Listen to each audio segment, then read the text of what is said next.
തിരുവനന്തപുരത്തെ സ്ഥാനാർത്ഥി നിർണയം സംബന്ധിച്ച അന്വേഷണ കമ്മീഷൻ റിപ്പോർട്ട് സിപിഐക്കുള്ളിൽ കൂടുതൽ ഭിന്നതയ്ക്ക് വഴിവെക്കുന്നു. ഇന്നലെ ചേർന്ന സംസ്ഥാന എക്സിക്യൂട്ടീവ് യോഗത്തിൽ സ്ഥാനാർത്ഥി നിർണയത്തിൽ ഗുരുതര വീഴ്ച പറ്റിയെന്ന് വിമർശനം ഉയർന്നിരുന്നു.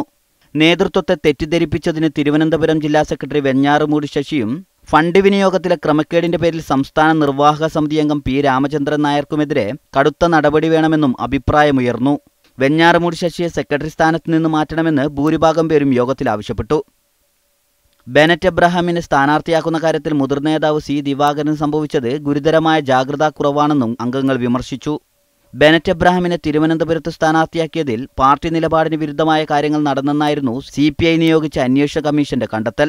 റിപ്പോർട്ട് ഇന്നാരംഭിക്കുന്ന സംസ്ഥാന കൗൺസിൽ യോഗത്തിൽ ചർച്ച ചെയ്യും.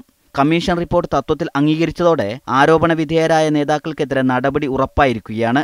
ഇന്നത്തെ സംസ്ഥാന കൗൺസിൽ യോഗമാണ് ഇത് സംബന്ധിച്ച് അന്തിമ തീരുമാനമെടുക്കുന്നത്. മീഡിയ 1 തിരുവനന്തപുരം.